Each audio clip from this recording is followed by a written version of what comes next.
Bom dia, feliz sábado. Estamos iniciando aqui o estudo da nossa lição da Escola Sabatina. Eu estou vendo que existem várias pessoas já conectadas, né? A Rosa, feliz sábado Edna, Gisele, Lilian, Selma. Temos várias pessoas que estão nos assistindo nesta manhã. E é um prazer muito grande, né? Podermos nos reunir para estudar a Palavra de Deus. Temos aqui a presença de um casal conosco, o Zezinho, sua esposa Gidean. Nós, antes de iniciarmos, vamos orar. Pode ser? Ora pra gente, Zezinho. Oremos. Bondoso Deus, Pai amado que estás no céu, somos gratos por estarmos aqui e porque também neste momento iremos estudar a Tua Palavra. Nos oriente, abra nossa mente, o nosso coração, nos entregamos a Ti por Jesus. Amém. Amém. O Gésio, né? Mas todo mundo conhece como Zezinho, e a Gidean são membros aqui da nossa igreja, são líderes espirituais aqui, né? Na nossa comunidade. Zezinho, que função você desenvolve aqui? Qual o principal desafio da sua atividade aqui na Igreja Central de Campinas? Bom, eu sou ancião da igreja esse ano e o principal objetivo nosso é o bom andamento da igreja, a espiritualidade da igreja, a união da liderança juntamente com o pastorado da igreja, trabalharmos juntos para desenvolvimento e para também levarmos pessoas a Cristo, que esse é o maior e o principal objetivo da igreja. Excelente, excelente. Gidean, qual a sua principal atividade aqui e qual o principal desafio que você tem? Bom, eu sou tesoureira da igreja, né?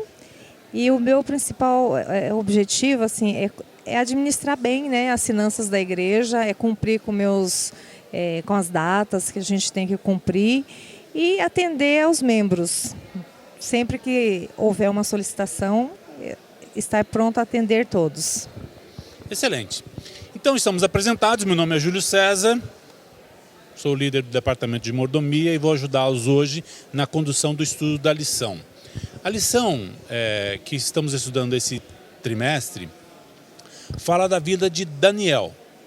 Se você não tem ainda a lição da Escola Sabatina, você pode adquiri-la, você pode acessá-la através das redes sociais, você pode consultar também pela internet ou usando a sua própria Bíblia, porque nós vamos usar essencialmente a Bíblia e vamos falar da história de Daniel. Daniel viveu no 6º século,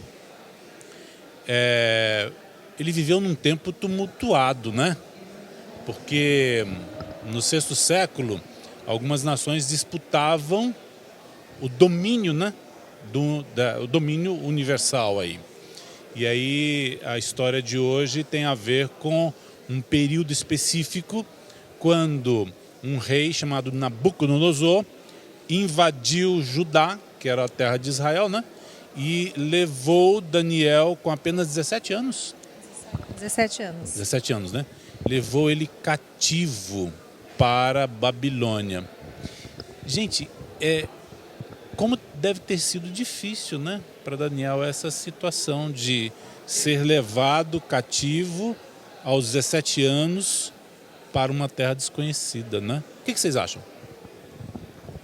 Bom, 17 anos é a idade da adolescência, né? E nós vemos assim que ele poderia ter se rebelado, poderia ter feito tantas coisas diferentes do que ele fez, né? E na realidade ele optou por um caminho que foi ao lado de Deus. Verdade. É um exemplo de fé, de coragem, né? De determinação. Eu acho que normalmente, hoje pelo menos, né, quando você vê um adolescente aí com 17 anos, é o momento da explosão ali dos hormônios, das ideias, de começar a entender o mundo. E de repente você se vê numa situação em que você perde totalmente a sua liberdade, vai para uma terra estranha, uma terra pagã, que ensina tudo aquilo que você aprendeu como sendo errado, e ainda mais, você tem a oportunidade de repente, até mesmo mudar a vida que você tinha. Eu não sei qual era a vida que Daniel e os companheiros deles tinham, mas eles são colocados, mesmo como cativos, na presença do rei. E aí, de repente você fala, nossa, com 17 anos era tudo o que eu queria, né? um glamour desse. Mas a gente vê a vida deles, a postura deles, algo extraordinário. Excepcional, né? Excepcional, fora do normal. Quer falar? E a gente vê também que eles tiveram uma base familiar muito grande também, né? Porque eles foram ensinados desde pequeno, né? Então nós vemos a importância disso hoje também, nós darmos uma base para os nossos filhos. Verdade. Então vamos lá, vamos iniciar o estudo da lição, vamos comentar os aspectos principais que a lição destaca hoje. Gente, vamos parar um pouco e pensar, né? Que dias nós estamos vivendo? Hoje é assim, todos os dias quando ligamos a nossa TV ou acessamos os jornais, a rede social, a internet, etc., a gente ouve falar de terremotos que abalam a segurança de ricos e pobres. Nós ouvimos falar de tornados que levam a riqueza das pessoas pelos ares. Nós ouvimos falar de balas assassinas que mudam histórias e interrompem sonhos. Nós ouvimos falar de motoristas embriagados que tiram vidas de crianças inocentes e de idosos indefesos. Nós ouvimos falar de divórcios que despedaçam lares. Nós ouvimos falar de tragédias pessoais que acontecem do nosso lado, que faz parecer que nosso mundo é o lugar mais assustador e mais perigoso de todo o universo. Enfim, o mal parece estar no controle de tudo. Aparentemente, parece que Deus é ausente e está impotente. Aí eu pergunto, onde está Deus quando passamos por tantas crises e problemas? Olhando a história de Daniel, que também passou por problemas e crises, qual é a reflexão que a gente faz? Onde está Deus quando eu também passo por problemas e crises, como passou Daniel? Eu ouvi uma citação uma vez que Deus, quando nós passamos por problemas, dificuldades, Deus está no mesmo lugar onde Ele esteve quando o Filho dele morreu por nós aqui na Terra. É verdade. Então, Deus desamparou o Filho dele? Absolutamente. Não. Então, Deus está ao nosso lado. Sempre. Como estava com Daniel, né? Como sempre esteve a história com Daniel. comprova que Deus estava com Daniel, ouvindo Daniel. O ponto principal ali que eu vi na lição é que Deus não desamparou, o foco ali. Quem foi o herói ali? Deus, cuidando deles em cada detalhe lá na Babilônia. Quer dar exemplos, Zezinho, de como Deus estava com Daniel? Eu acho assim, que Deus, Ele está no mesmo lugar. Para Ele é tudo igual. Quando você fala em fidelidade, quando você fala em cuidado, Ele não muda. Não existe um gráfico de Deus, porque Deus é uma... Oscila. Não oscila, ele é uma linha reta, vamos dizer assim. É o ser humano que faz um gráfico oscilante. Deus não. Ele é isso. Olha, eu vou ser fiel. Ele é fiel. Eu vou ser justo. Ele é justo. Então Deus, Ele está com a gente independente das condições e daquilo que nós estamos passando. A gente vê isso justamente na vida de Daniel e dos 3 companheiros. Para mim, o grande diferencial é o quê? A escolha que eles fizeram. E daí você começa a ver Deus através deles. Você está dizendo que a escolha de Daniel determinou o sucesso e a proteção de Deus? Eu acho que a escolha de Daniel demonstrou. Demonstrou a proteção, o cuidado de Deus e também as promessas de Deus. Entendi. Eles escolheram. E neles nós conseguimos enxergar tudo isso que é Deus. Entendi. Porque eles permitiram que Deus operasse e cuidasse deles. Quer falar, Gideon? E Daniel sabia também por que eles foram levados cativos, né? Porque o povo desobedeceu, não seguiu as regras que Deus tinha pedido para eles, né? E aí o resultado foi tipo assim, não é uma punição, mas foi o resultado do que eles plantaram mesmo. Vocês conhecem, vocês já viveram na própria vida de vocês, ou conhecem por experiência de alguém, isso, Deus conduzindo, Deus ajudando, Deus ouvindo as orações, hoje, Já presenciaram alguém acontecendo na vida de vocês, de alguém, Deus intercedendo, intervindo? Deus intercede na minha vida todos os dias. Todos os dias? Todos os dias eu sinto a presença de Deus na minha vida. Que Às ótimo. vezes acontece coisas, eu falo assim, Deus, por favor, quando dali uma já resolve. Entendeu? Eu acho que a gente tem que se colocar nas mãos de Deus e pedir. Eu acho que Funciona? funciona. Ótimo. E já vi casos de pessoas também doentes, em fase terminal, sarando. Tá.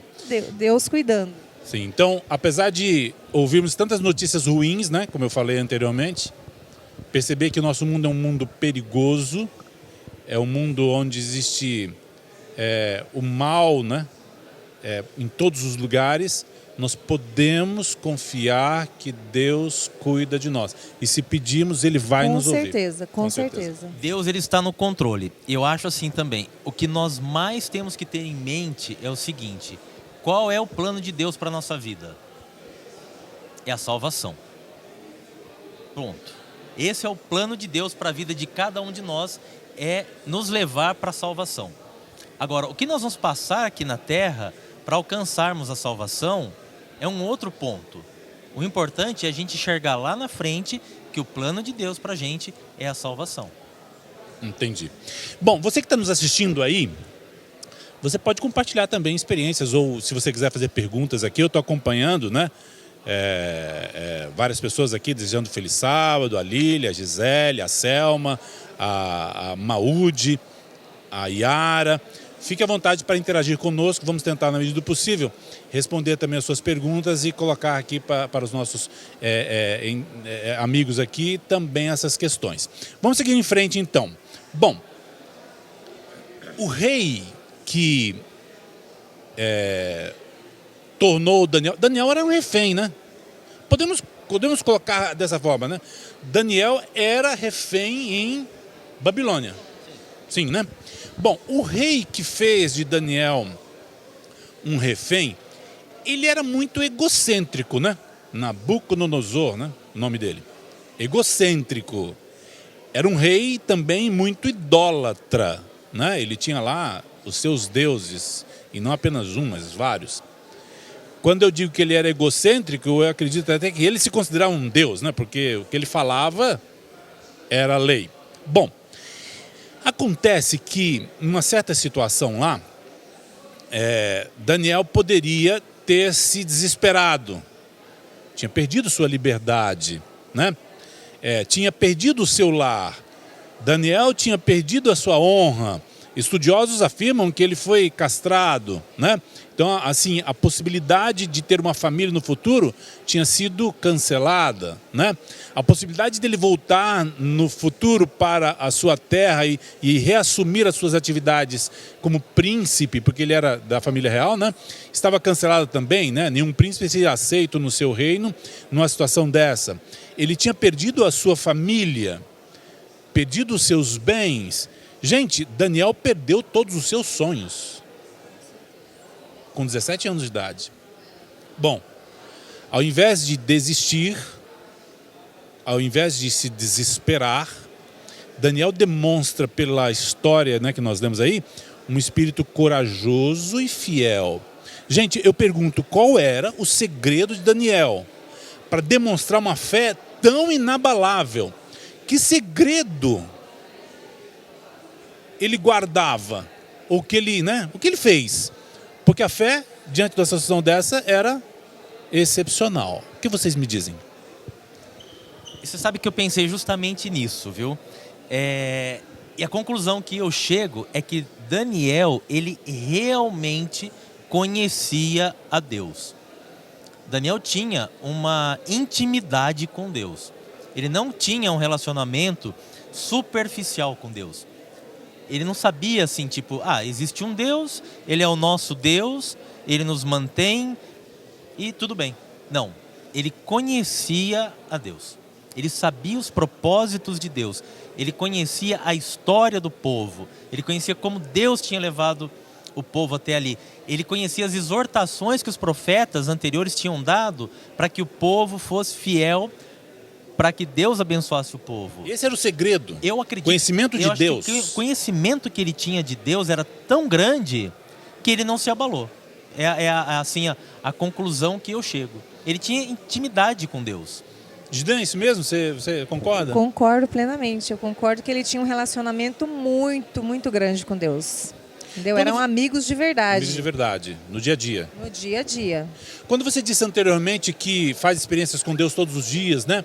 Isso ajuda a sua fé? Você percebe que ela cresce, ela fica mais robusta quando você olha e verifica que Deus está atuando, né, que é seu amigo? Com certeza. Isso aí me dá forças para lutar e saber que eu não estou sozinha nesse mundo. A promessa que ele fez, nesse mundo tereis aflições, mas tem de bom ânimo. Tá. Então, se alguém está passando por uma dificuldade, se alguém está passando por uma situação à beira do desespero, né? À beira assim, já jogar a toalha, você está dizendo assim, então, que o segredo é se relacionar com Deus, buscar a Deus, orando, estudando a Bíblia, é isso que você está dizendo? Sim, eu acho que é você estar em íntima comunhão com Deus, certo? É realmente conhecer a Deus e entender qual é o propósito de Deus para a sua vida, mesmo que você esteja passando por momentos difíceis. O que Jesus disse? No mundo tereis aflições. Né? Então, eu acho que o conhecimento de Deus, a intimidade com Deus como base, faz com que você ultrapasse essas dificuldades e esses problemas de uma forma assim, eu vou sofrer, não acredito que Daniel não tenha sofrido, acredito que ele sofreu.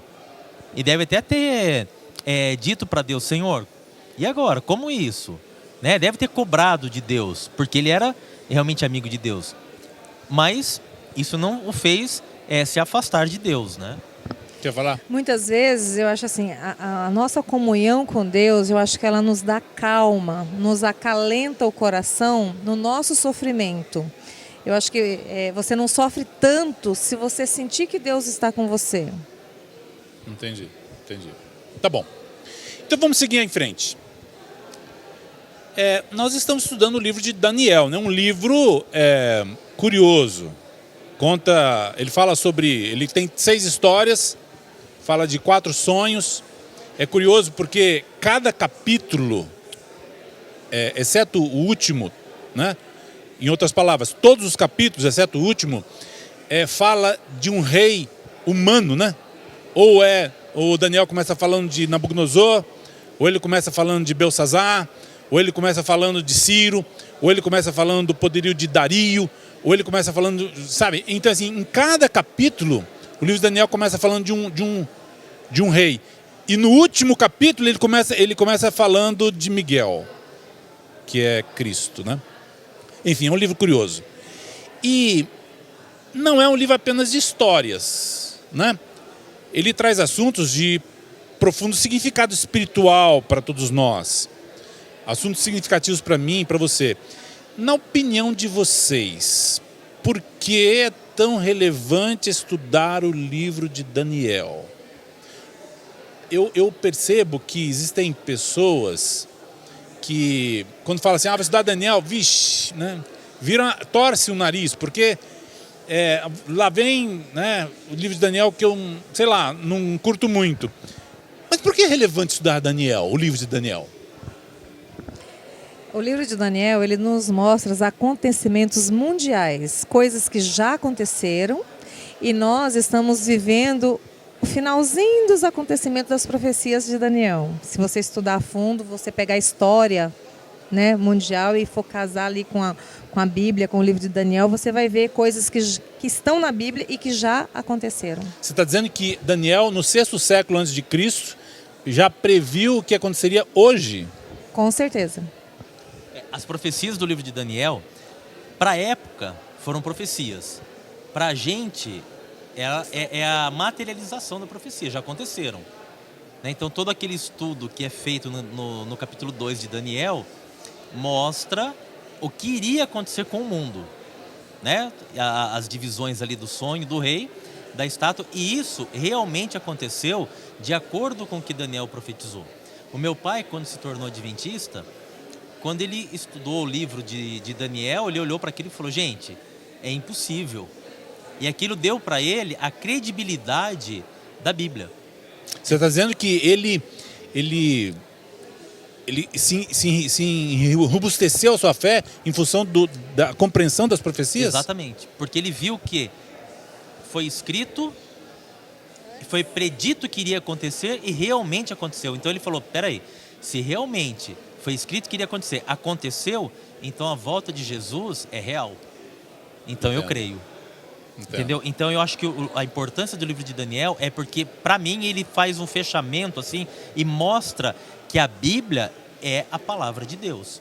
Olha, vai acontecer. E já aconteceu. Nós temos a história. Nós vivemos no momento em que a história já foi passada, né? E além disso ainda, é um livro que ele é recheado de vitórias. Mostra Deus controlando tudo e ainda alcançando vitória? Exatamente. Você vê, nós vemos os jovens sendo vitoriosos na alimentação. Foram fiéis a Deus na alimentação, na interpretação de sonhos que Deus orientou Daniel para que ele tivesse o dom de interpretar sonhos. Na fornalha, o cuidado de Deus. Na cova dos leões com Daniel, os cuidados de Deus. Então ele também é um livro de vitórias que traz para a gente exemplos de que nós temos, mesmo vivendo em um mundo recheado de dificuldades e de problemas, Deus pode nos dar a vitória também. Entendi. Tá bom. Então vamos seguir. Gente, quando eu olho a situação de Daniel lá naquele palácio, porque ele foi levado para o palácio, né? Direto para o palácio. Era da família real, né? Então o rei falou, ó, você vai para o palácio, vai viver lá. Mas o futuro de Daniel ali naquele palácio era um futuro incerto, né? O que será que vai acontecer? Daniel provavelmente falava o aramaico, que era uma das línguas que eles adotavam lá. Mas eles falavam também línguas tribais, enfim, era uma dificuldade. E aí já vimos que Daniel era refém ali no palácio. Ele não era um convidado, né? Ele era refém. Enfim, a única chance deles, eu penso que era se agarrar de corpo e alma àquela oportunidade dada pelo rei, né? O rei falou assim, você vai trabalhar no palácio, você vai ser um funcionário público e, cara, você vai comer na minha mesa, vai comer comigo, né? O que tem de bom e melhor aqui em Babilônia eu vou oferecer para vocês. Então nós temos que concordar que o rei, apesar de ser um rei, né, tirano como ele foi misericordioso, né? Não era de tudo tão ruim. Não era de tudo tão ruim. Daniel, tem uma buchadinha de bode aqui. Você já comeu buchada de bode? Não. Eu também não. Também não vou comer. Não. Já Enfim, vou deixar né? claro. Mas assim, a buchada de bode é uma comida tradicional e ela, quando a gente cita, né, falando sobre ela, é uma comida exótica, né? Enfim, nem todo mundo consegue comer, enfim. E lá Daniel se deparou então com uma buchada de bode ao estilo, né, babilônico, enfim. Daniel deveria, no meu entendimento, demonstrar um pouco mais de gratidão, porque vocês não acham que ele se arriscou demais quando ele falou assim, olha, não vou me contaminar, né? E aí a pergunta e vocês sabem a história, eu não vou repetir a história, porque vocês conhecem, né? Não vamos focar nesse assunto, porque Daniel falou, ó, não vou comer, né? Vou comer legumes, enfim. Ele decidiu não se contaminar com aquilo. A minha pergunta é para que possamos reflexionar, né? Como não nos contaminar hoje com as buchadas de bode que existem, né? Não necessariamente alimento, né? Mas assim, existem manjares oferecidos a todos nós e nem sempre é prudente aceitar esse tipo de manjar, né? Como não se contaminar com isso, gente? Me conta. Aí entra a sua comunhão com Deus e pedir forças para Ele, porque a tentação é grande, né? Nós somos seres humanos, nós somos pecadores, mas aí entra a sua força de vontade e o seu foco, que é a salvação, que é Jesus. Entendi. Eu concordo, é manter o foco em Deus e nos princípios.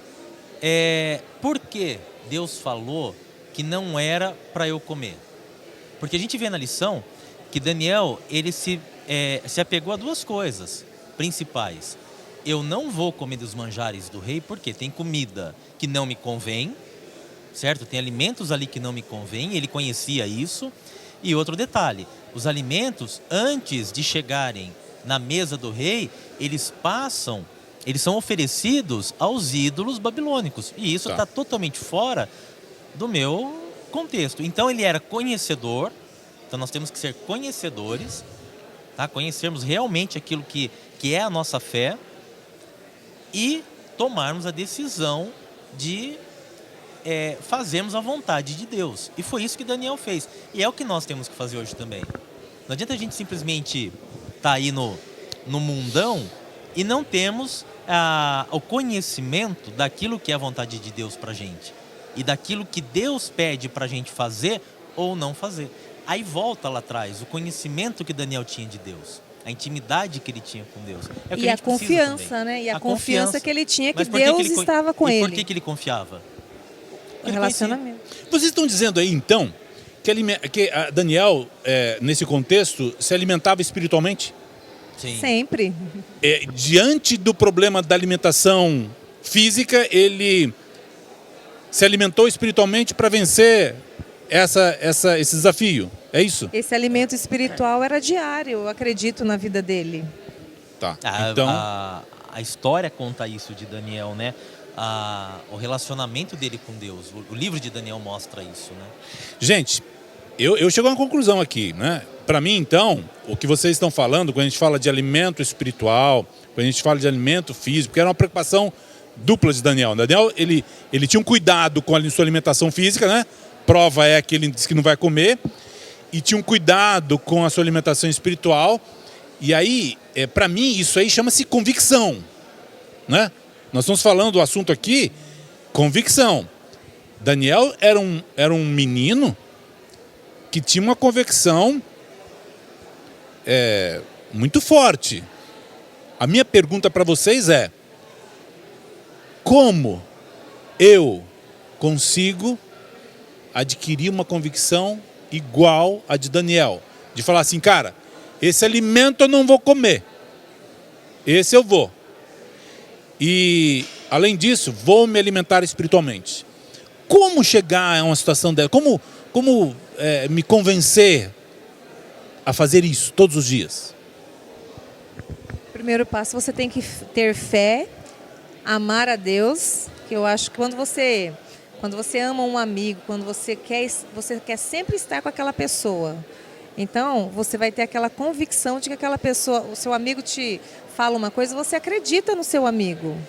Então você está dizendo que o amor que você tem a Deus pode promover isso? Pode promover muitas coisas. Primeiro, o relacionamento que você tem com Deus, o amor que você sente, faz tudo. Eu acho também, Júlio, que aí entra uma questão de escolha. Você vai fazer as suas escolhas. Então, por exemplo, quando você escolhe uma amizade, você está escolhendo e de alguma forma você está olhando para aquela pessoa e falando, puxa, é bom ser amigo do Júlio. Boas coisas vão acontecer com a minha amizade com o Júlio. Deixa eu compartilhar com vocês o que a Selma está falando aqui nas redes sociais, né? Ela está assistindo conosco ao vivo, ela diz assim: essa fidelidade de Daniel e de seus amigos me encanta, porque hoje tudo é motivo para desistir. Não é? Tudo é razão para desistir. Daniel não desistiu. Foi decidido, né? E é o caminho persistiu. Mais fácil, né? Desistir, né? A gente tem que lutar. Tá bom. Então vamos seguir, né? Vamos seguir a lição. Gente, o rei Nabucodonosor, já vimos que ele era prepotente. Era um rei temperamental também, né? Se ele ficasse furioso, pessoas morriam. Não podia deixar ele ficar furioso, porque se não fez o que ele pediu, morre. Enfim. E um certo dia o rei, ele teve um sonho perturbador e esqueceu o sonho. Mas a perturbação permaneceu. E aí, como ele esqueceu aquele sonho, isso deixou ele desconfortável, né? Como assim demonstrar tanta fragilidade, um monarca tão poderoso, né, diante de uma situação dessas? Como assim algo acima do controle dele? Como assim, né, não ter sobre sua supervisão todas as coisas? E aí, então, ele determina. Gente, é o seguinte, eu esqueci o sonho, mas eu preciso me lembrar. E vocês vão me lembrar do sonho. Se não me lembrar do sonho e me dar o significado, vai morrer. Era simples assim, né? Simples assim. Ele chamou todos os magos, etc., e determinou. E aí, em Daniel 2, no verso 16 a 18, conta que a reação de Daniel, o que Daniel fez. Vamos ler. Daniel, diante dessa situação, Daniel 2, 16 a 18.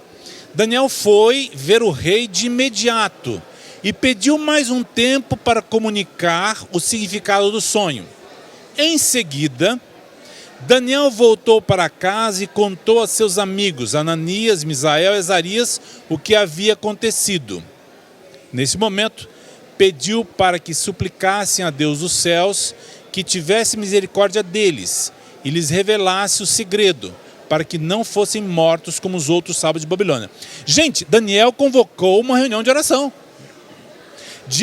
Olha, presta atenção, diante da situação do impossível, convocou uma reunião de oração. Vamos fazer oração. É assim mesmo? É assim que funciona? A reunião de oração é tão poderosa nos dias atuais como nos dias de Daniel? Voltamos ao início, né? O relacionamento dele com Deus era tão forte que ele juntou mais gente para orar com ele, né? Então você está dizendo que quando estamos numa situação difícil, precisamos orar. Mais do que já oramos. Mas já oramos. E se possível, devemos convocar outras pessoas para orar conosco?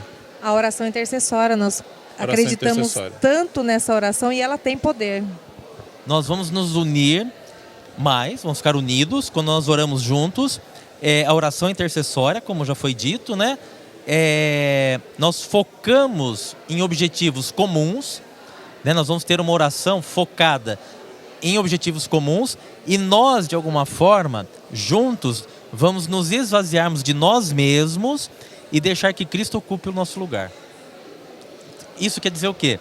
Quem vai tomar conta da situação? Deus. Não vai ser nós, vai ser Deus. Gente, funciona.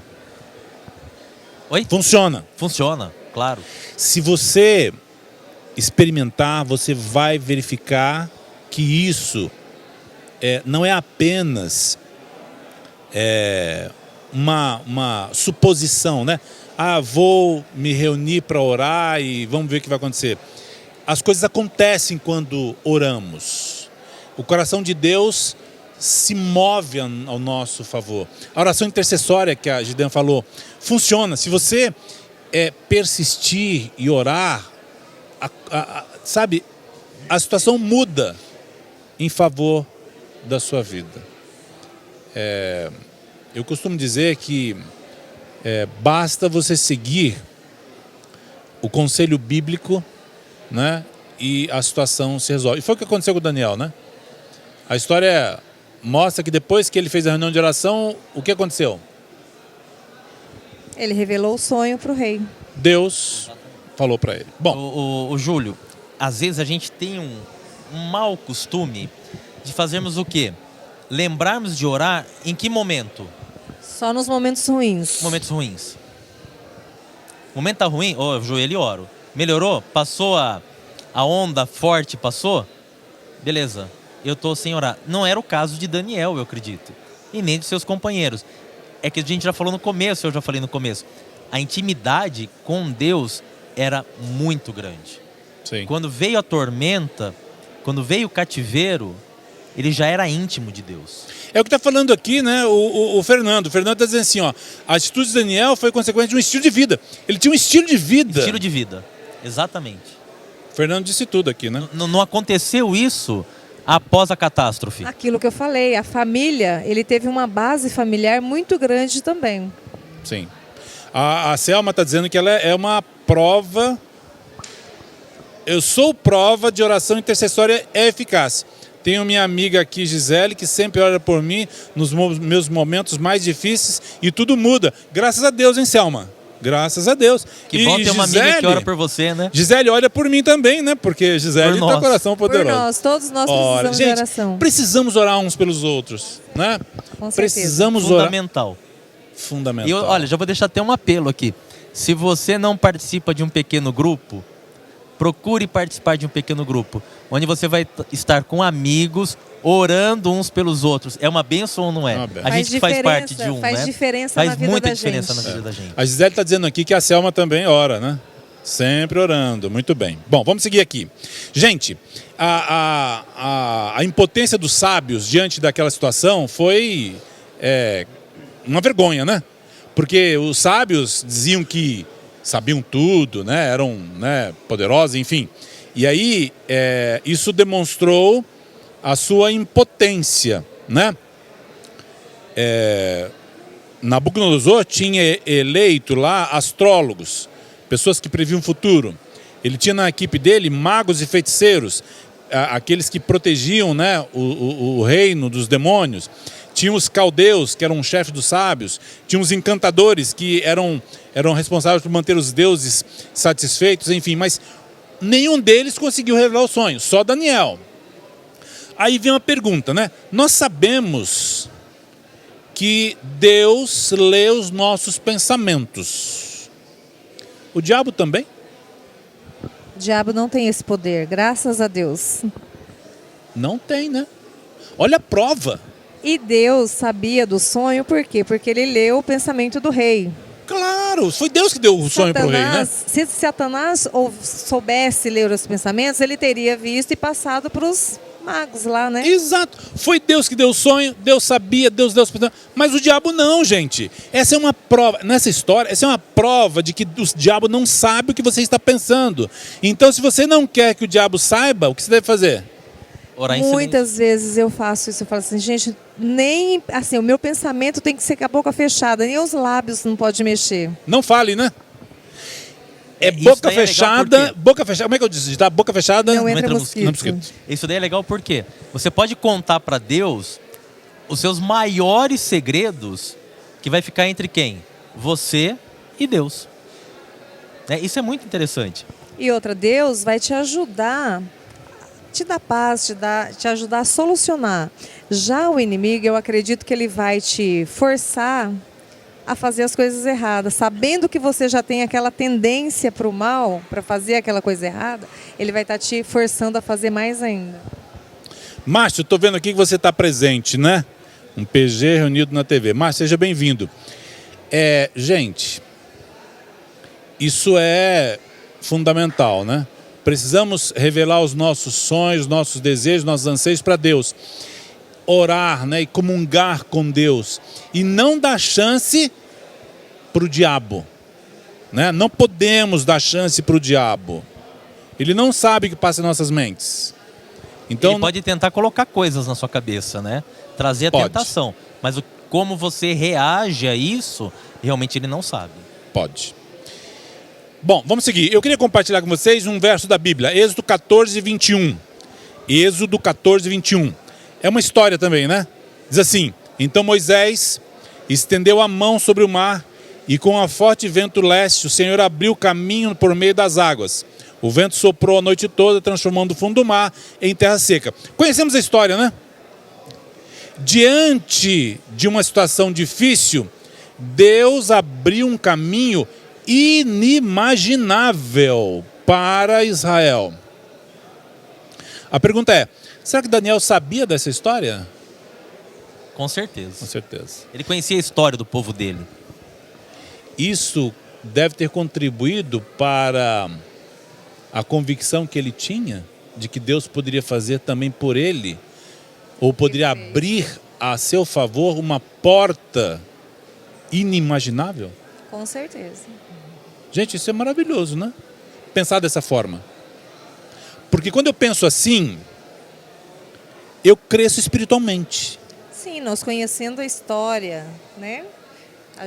As evidências, né, de que Deus operou. Com certeza. E aquilo que o Jesus falou, Deus não muda, né? Deus não muda. Ele pode fazer isso por nós hoje também? Claro, sem dúvida. Se eu precisar abrir uma porta inimaginável, Deus vai fazer? Se for preciso, e aquilo, para mim, o resultado final, Júlio, é a salvação. Se for preciso abrir uma porta inimaginável para que eu alcance a salvação e eu estiver disposto que Deus abra essa porta, Ele vai abrir. Com certeza. Amém. Amém. Existe um outro verso na Bíblia, Mateus 8:25, que conta outra história. Diz assim: os discípulos foram acordá-lo clamando: Senhor, salva-nos, vamos morrer. Lembra dessa história? Jesus no barco, né? Diante da tempestade. E aí eles estavam... Jesus dormindo, né? Jesus dormindo. Então essa história diz que Jesus controla as tempestades da nossa vida. Gente, eu posso até ser redundante na minha pergunta, mas eu queria de novo voltar com esse assunto, porque precisamos deixar claro que esse é o foco da lição, né? Diante de situações completamente desfavoráveis, existe algo que eu deva fazer além daquilo que já identificamos aqui? Estou numa situação desfavorável. Será que eu devo buscar um acordo, buscar segurança no meu dinheiro, no meu trabalho? Gente, o que vocês acham, né? Uma situação de um jovem passando dificuldades no colégio. Cabe para qualquer situação de dificuldade, qualquer situação desfavorável, usar os conselhos que nós falamos aqui? Cabe em qualquer situação? Em qualquer situação, eu acredito assim.